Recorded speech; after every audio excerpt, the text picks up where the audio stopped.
कबीरा गर्व न कीजिए, रंक न हंसिए कोई। अजहू नाव समुद्र में, ना जानी क्या होए। श्री कबीरदास जी ये बात उन लोगों के लिए कहते हैं जो मौका पाकर अपना स्वभाव गिरगिट की तरह बदल देते हैं, जो धोखा देते हैं अपने ही जनों को। थोड़ी सी धन या संपत्ति या पद पाकर जो गर्वित हो जाते हैं और अपनों को ही भुला बैठते हैं, ऐसे व्यक्तियों के लिए श्री कबीरदास जी चेतावनी देते हैं, हे भाई, कभी अपने ऊपर अभिमान मत करो, ना किसी गरीब का मजाक उड़ाओ, किसी बेसहारा का सहारा बनो, ना कि उनको कष्ट पहुंचाओ। अभी भी तुम्हारी नाव इसी सागर में है, संसार रूपी समुद्र में है। कब क्या हो जाए कोई नहीं जानता। इसीलिए प्यारे मित्रों, ऐसी गलती मत करिए। अगर भगवान ने आपको कोई गुण, धन या पद दिया है तो उसका दुरुपयोग मत करिए, क्योंकि आपकी ये गलती आपके पूरे जीवन को अंधकार में डाल सकती है। साथ ही साथ आपके परिवार के जुड़े सदस्यों पर भी इसका बहुत असर होगा। भगवान विष्णु के प्रसन्न होने से ही मनुष्य को राजयोग, पद, प्रतिष्ठा, मान बढ़ाई प्राप्त होती है। सोचिए, सारे प्राणी उन्हीं श्री हरि की संतान हैं। अगर आप दूसरों का तिरस्कार करेंगे, अभिमान में आकर उन्हें भूल जाएंगे, पैसे वाले हो करके अपने ही परिवार वालों से आंखें चुराने लगेंगे, उनका हंसी मजाक उड़ाएंगे, तो क्या परमात्मा ये सहन करेंगे? सुनिए, स्वयं भगवान श्री कृष्ण जी ने भी जब द्वारिकापुरी में शासन किया था तो अपने गरीब मित्र सुदामा को उन्होंने इतना सम्मान दिया जैसे कोई वे चक्रवर्ती सम्राट हों। उनकी गरीबी का मजाक नहीं उड़ाया, ना ही उनको तिरस्कृत किया, बल्कि उनको देवता के समान पूजा की, उनके चरण धोए, उनके चरणों का जल अपने पूरे राजमहल में छिड़का। अपनी पत्नी, अपने भाई, सभी को सुदामा जी से ऐसे मिलाया जैसे वे स्वयं उनके नौकर हों और सुदामा जी भगवान के मालिक हों। भला ऐसा मित्र कहाँ मिलेगा? भला ऐसे भगवान क्यों न हो जो अपने भक्तों को, अपने गरीब भक्तों को इतना मान, इतना सम्मान देते हैं जो वे सोच भी नहीं सकते। दीन सुदामा को भगवान ने तीनों लोकों का राज्य दे दिया।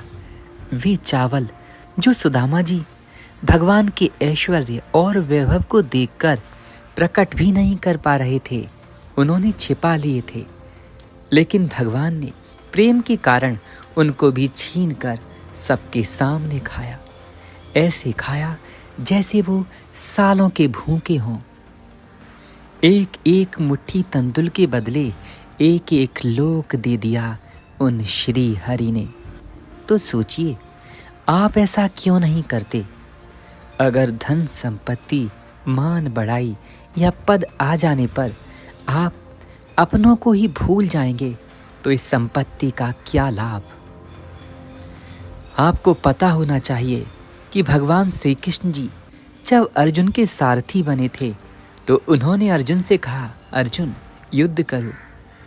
अर्जुन बोले, प्रभु मैं तीनों लोकों के राज्य के लिए भी अपनों से नहीं लड़ूंगा। हे माधव, हम जिनके लिए सुख ऐश्वर्य चाहते हैं वे ही हमारे विपक्षी हमारे सामने खड़े हैं। वे हमारे ही परिवार के लोग हैं, भला मैं इनसे क्यों लड़ूं? छोटे से राज्य, छोटी सी धन संपत्ति के लिए तो क्या, अगर तीनों लोगों का राज्य भी मिलेगा तब भी मैं अपने घर के लोगों से, अपने मित्रों से, सगे संबंधियों से नहीं लड़ूंगा। मैं उनके साथ गलत व्यवहार नहीं करूंगा। भगवान को ये सुनकर बड़ा गर्व हुआ। मेरा अर्जुन, जिसे धन का लालच नहीं, ये अपनों के मूल्यों को समझता है। लेकिन उन्हें दुख भी हुआ क्योंकि वे अपने अधर्म कर रहे थे। इसीलिए भगवान ने अर्जुन को उनका धर्म याद दिलाया। उनसे कहा कि तुम यहाँ अपने पराई में नहीं, धर्म और अधर्म में रहो। तुम धर्म हो और वे लोग अधर्म में हैं। धर्म की रक्षा के लिए तुम्हारा लड़ना आवश्यक है। प्यारे मित्रों, आप भी धर्म के पक्ष में हैं। आप सभी प्रभु की संतान हैं। ऐसी कभी स्थिति आए तो अपने परिवार वालों को, मित्रों को कभी नकारिए मत, उनसे नजरें मत मोड़िए। प्यार भरे दो वचन बोल करके उन्हें संतुष्ट करिए। श्री देवरा बाबा सरकार कहते, बच्चा, प्रेम आज के युग की मांग है। प्रत्येक व्यक्ति प्रेम चाहता है। इसीलिए सबसे विनय युक्त प्रीतिपूर्वक व्यवहार करो। श्री हरि की भी कृपा होगी और इस जीवन का सच्चा आनंद आप प्राप्त कर सकोगे। राधे राधे। वीडियो अच्छा लगा हो तो लाइक करना, चैनल को सब्सक्राइब कर लेना और अपने मित्रों में शेयर कर देना, ताकि ये जानकारी आपके काम आ जाए, आपके दिमाग में एक चेतावनी ला दे कि आप भी धर्म के मार्ग पर चलें।